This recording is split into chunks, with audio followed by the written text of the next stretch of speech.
એ વાત છે 30 કરોડ રૂપિયાની છે, 30 કરોડ રૂપિયાની. મિનરલ ડેવલપમેન્ટ ફંડ કે આપણા સોમનાથ જિલ્લામાં જેટલી ફેક્ટરીઓ જીએસએલ હોય, અંબુજા હોય, સિદ્ધિ હોય, એમની રોયલ્ટીમાંથી આપણા ગામડાઓને વિકસિત કરવા માટે જે સુવિધાઓ આપવાની હોય એ ફંડનું મોનિટરિંગ લાગે તો તમને એમ કે આ અધિકારી કરે છે ને આ અધિકારી કરે છે, પણ નહીં. માત્ર ને માત્ર જો હુકમીથી પોતાના જ તાબામાં આવતા અધિકારીઓને દબાવી, ધમકાવી, ડરાવી, રજા ઉપર ઉતરાવી દઈને આપણા જિલ્લાના કલેક્ટર દિગ્વિજયસિંહ જાડેજા પોતાના દીકરાની ખાનગી એજન્સીઓ ઊભી કરાવીને એના દીકરાનો જેમાં ભાગ હોય એ જ એજન્સીને મિનરલ ડેવલપમેન્ટ ફંડની સ્કીમમાં સામેલ કરે છે.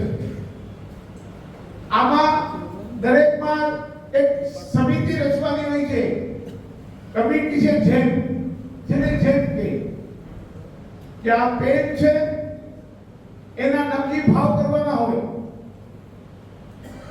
આના 5 રૂપિયા છે, બજારમાં આપણે રૂપિયામાં પણ મળતી હોય તો પણ જેમ જે ભાવ નક્કી કરે એ માન્ય. અને આ જેમની કમિટીની વાત, એના ભાવ નક્કી કરવાની વાત, ભાવ માન્ય કરવાની વાત, જેની પાસે આ ફંડનું સંચાલન છે એ પોતે જ ગીર સોમનાથ જિલ્લાના કલેક્ટર છે. આ તો કહેવત છે ને કે મોસારે જમણવાર ને માં પીરસે. આમાં કાંઈ ખૂટે નહીં ભાઈ. 30 કરોડ રૂપિયાનું ફંડ આ દિગ્વિજયસિંહ જાડેજા એનો પરિવાર 3 વર્ષમાં કટકટાવીને આ વિસ્તારને પછાત બનાવવાનો બહુ મોટો પ્રયોગ કર્યો છે. હું દાખલો આપીશ તમને કે 50 લાખના સૂર્ય કુકર રસોઈ બનાવવાના કુકર અને 50 લાખના, હું અહીંયા 100 ગામના મારા પ્રતિનિધિઓ અહીંયા બેઠા છે, 100 ગામના. તમારા કોઈના ગામમાં એક પણ સૂર્ય કુકર આવ્યું હોય તો મને હાથ ઊંચો કરીને બતાવે. એક પણ લાભાર્થી હોય તો મને બતાવે. તમે જુઓ તો ખરા કે આ માણસે આ વિસ્તારને લૂંટવા માટે શું નથી કર્યું. અરે એટલે સુધી મારી પાસે રેલવે વાળા આવે છે, નહેરનું જે નહેર કાઢવાની છે નહેર વાળા. તમને મારે કેવું છે કે રેલવેના સર્વે ઘડીક આ બાજુ થાય, ઘડીક આ બાજુ થાય, જેટલા સર્વે થાય એમાં કલેક્ટર સર્વે કરવા વાળી કંપનીઓ પાસેથી પણ પૈસા ઉઘરાવે છે અને લોકોને એમ કહે છે કે હું બેઠો છું, કોણ ખેડૂત તમારી સામે બોલે છે તમે મને કહેજો. રેલવેના સર્વેયરો દાદાગીરી કરે, કેનાલના સર્વેયરો દાદાગીરી કરે અને ગમે તેમ મારા કોડીનાર તાલુકા અને સોમનાથ જિલ્લાના ખેડૂતોને આડે ધડ એની જમીનોમાંથી રેલવેને કેનાલો કાઢવાના સર્વેના નકશાઓ કલેક્ટર મારફત પાસ કરાવે. મારે હાથ નહીં કેવું કે આ માણસ પૈસામાં કેટલે સુધી નીચો જાય, પૈસા માટે કેટલો નીચે જાય એનો હું તમને દાખલો આપું છું. જ્યારે ભારત પાકિસ્તાન આપણે અલગ થયા ત્યારે આપણા જ હિન્દુ ભાઈઓ, આપણા જ નિરાશ્રિત ભાઈઓ પાકિસ્તાનથી આપણા બધા ઉપર આવડો મોટો વિશ્વાસ કરીને અહીંયા આવ્યા, આપણા દેશમાં આવ્યા. એને વિસ્થાપિત તરીકે સ્થાપિત કરવાનો પ્રયત્ન ભારત સરકારે કર્યો અને એમને આપણા ભારત દેશના કોઈ પણ ખૂણામાં એને રહેવા માટે ઘર કે જમીનો આપવાનો પ્રયત્ન કર્યો. એના ભાગરૂપે હું આપને કહું છું, નામ જોગ કહું છું મિત્રો, કે આપણા પડોશમાં આવેલા ઉના તાલુકાના ખેમચંદ વિરુમલ સાવંત, ચેતન વિરુમલ સાવંત, હરેશ વિરુમલ સાવંત, આ એક જ પરિવારના માણસો છે. એમના બાપ દાદાઓ અહીંયા આવ્યા પાકિસ્તાનમાંથી જુદા પડીને અને સરકારે, આપણી ભારત સરકારે office of the regional settlement commissioner, ministry of rehabilitation, એટલે કે વિસ્થાપિતોને સ્થાપિત કરવાની આપણું મંત્રાલય, આ લોકોએ મંજૂરીઓ આપ્યા પછી એને ખેતીની જમીનો ખરીદી, એને અહીંયા સ્થાપિત કર્યા.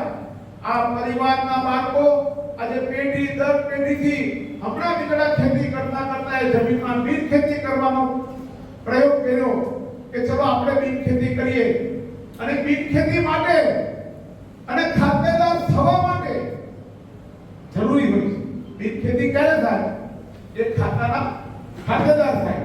જમીનમાં એના નામ તો ક્વેરી કેવી કાઢે છે, એમાં આ કલેક્ટર ઓફિસ કેવી ભૂલો કાઢે છે કે આ જમીન તમારી નામે ક્યાંથી આવી, કેવી રીતે આવી. આજ દિવસ સુધી 200 કલેક્ટર આ વિસ્તારમાં આવીને વયા ગયા છે. કોઈ આ પ્રશ્ન ન પૂછ્યો, આણે જ પૂછ્યો. શું કામ? કે આવા બધી અંદરથી એના 2-3 ત્યાં બેસાડેલા છે ટેબલ ઉપર કે તમારે કોઈ પણ કેસ આવે એટલે એમાંથી જુઓ કે શું નીકળી શકે છે. આજ સિંધી સમાજના લોકો બધા જ પિતળા પોતાની જમીન, બાપ દાદાની જમીન, બાપ દાદાઓએ ખરીદેલી જમીન જ્યારે બિન ખેતી માટે મૂકવા આવે ત્યારે એમાંથી આવા પુરાવો કાઢો.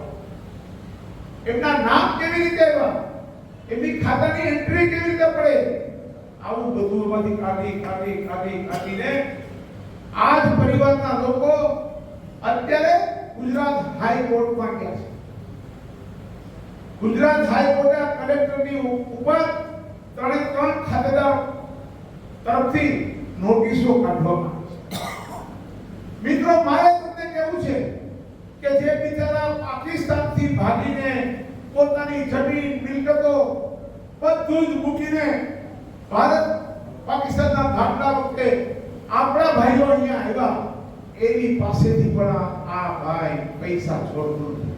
આની પૈસાની ભૂખ કેટલી છે એ તો એને જ ખબર હશે, પણ મારે આપની વચ્ચે આ શેર કરવી હતી. મેં વાત કરી, રેલવેના સર્વે આવે, કેનાલના સર્વે આવે, એ સર્વેયરો પાસેથી પણ પૈસા લઈ અને અમારા જિલ્લાની પ્રજાને આ માણસ બગડી રહ્યો છે. હું આપને કહું કે જો મારા સમગ્ર જિલ્લાના લોકો એક સાથે રહીને આનો સામનો કરશે ને તો જ આપણા આધુનિક મોહમ્મદ ગઝનીને આપણે સીધો દૂર કરી શકશું. તમને કહું છું, બિન ખેતી શું છે? બિન ખેતીની તમે અરજી કરો, એવી કેટલી અરજીઓ થઈ. હું અહીંયાથી જાહેર મંચ ઉપરથી એને પૂછું છું કે તમારે ત્યાં જેટલી પણ બિન ખેતીની અરજી આવી હોય અને શરૂઆતમાં શું કરે ખબર છે તમને? કોઈ અનુભવ હોય તો આવો માહિતી થઈ ગયો હવે કંઈ કામ નથી કરવાનું. શું કરે હું તમને કહું કે પેલામાંથી પેલી કાઢીને નામંજૂર કરી દે. પછી તમને મેં કીધું તો છાપલો ભાઈ ને પીઢાનો ભાઈ ને આ બધા જ લોકો સેટલમેન્ટના કમિશનરો છે. એ બધું સેટલમેન્ટ થાય પછી જે પેલી અરજીમાં જે કાગળો રજૂ કર્યા હોય એ જ કાગળો એક પણ વસ્તુની ફેરફાર સિવાય એવા એને કેટલાય કેસો મંજૂર કર્યા છે એની માહિતી પણ અમે માંગી છે. આવું કરે છે આ પ્રજાને કરે છે પૈસા માટે જ. માત્ર પૈસો. મેં તમને જામલાની વાત કરું છું ઘણી. આ જામલો છે ને, આમાંથી એટલો માલ તમારો પેલા આપણે મામલતદાર ઓફિસમાં હતો, પછી ક્યાં ગયો? હમણાં જ એને ગઈકાલે તમે આ કલેક્ટરના બંગલા જોયા ને, જોયા ફાર્મ હાઉસ ને બંગલા જોયા? આ જામલાનો બંગલો તમે આણંદમાં જો તો તોડી નાખ્યો. એના કરતા હમણાં જ દીધો 3 કરોડ.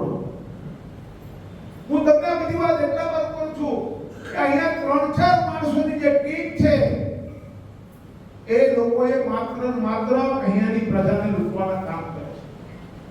મારે આ બધાને કેવું છે કે ગઈકાલે મેં 15 માણસોની ટીમ રાજકોટ ગઈ હતી.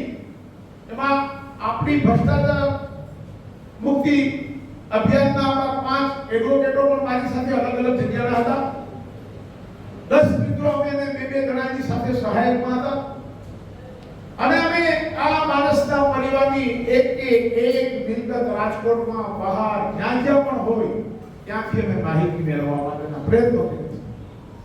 હું અહીંયા જાહેર મંચ ઉપરથી કહું છું, રાજકોટના પ્રજાજનોને, રાજકોટના અધિકારીઓને વિનંતી કરીએ છીએ અમે ભ્રષ્ટાચાર મુક્તિ અભિયાન તરફથી કે આપ બધા એની સામે વહેલામાં વહેલી તપાસ મૂકો, એક સમિતિ બનાવીને એમના ન્યારી ડેમના કિનારો પર આવેલા બંગલાની તપાસ કરે અને એના નિયમ મુજબના પગલાઓ જો ગેરકાયદેસર બાંધકામ કર્યું હોય તો એને દૂર કરવાની આ ભ્રષ્ટાચાર મુક્તિ અભિયાન લોકો માંગ કરે છે. મારે આપને કેવું છે મિત્રો, આની માહિતી આપનાર માણસોને ભ્રષ્ટાચાર મુક્તિ અભિયાન તમને યોગ્ય પુરસ્કાર પણ આપશે મિત્રો, તમારું નામ ખાનગી રાખવામાં આવશે.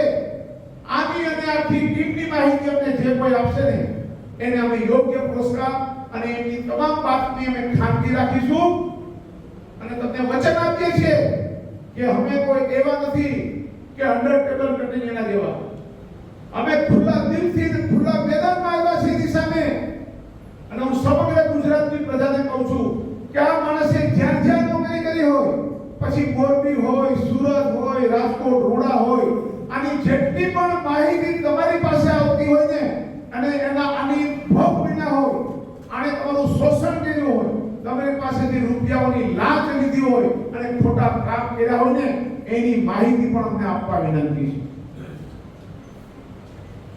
આજે આપણે તમને વચન આપ્યું હતું કે હવે પછી તમને દરરોજે દરરોજ ઇનાજ માર્કેટિંગ યાર્ડના ખેતી બિન ખેતીના ભાવ દરરોજ જાહેર થશે.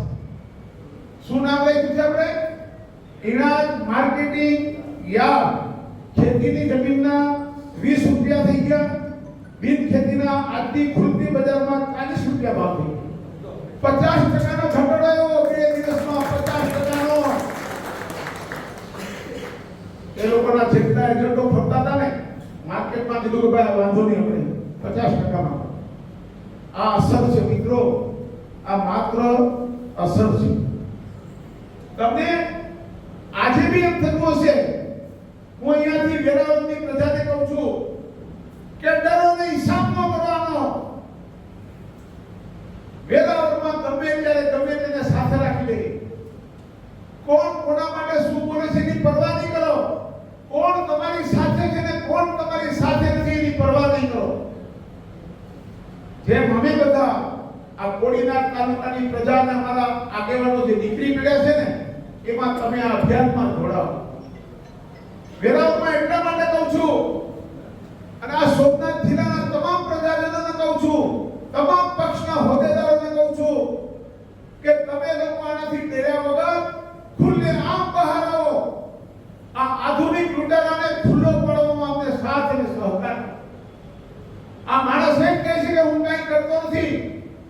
મારે અહીંયાના મંચ પરથી કહેવું છે કે એનો દીકરો આ વેરાવળ સિટીમાં જે કામ ચાલે છે ને એના બધા જ મટીરીયલના સપ્લાયમાં એનો ભાગ છે. સૂત્રાપાડા સિટીમાં પણ એના દીકરાનો બધા જ મટીરીયલમાં ભાગ છે. જો એનો ભાગ ન હોય ને તો હું અહીંયાથી પત્રકારોને વિનંતી કરું છું કે આ બધા લોકશાહીની મુખ્ય ધરોહર છો.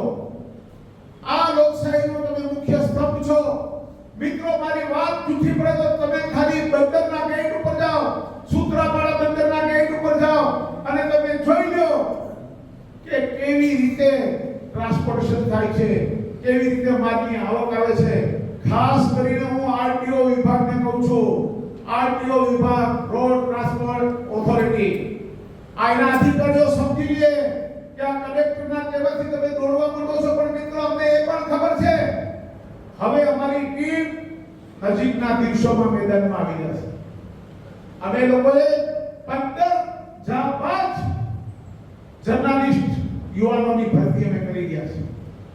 અમારી સાથે અત્યાર સુધીમાં 4 જર્નાલિસ્ટ એવા યુવાનો જોડાઈ ગયા છે કે પોતાના જીવના જોખમે પણ આ કામ કરવા તૈયાર છે.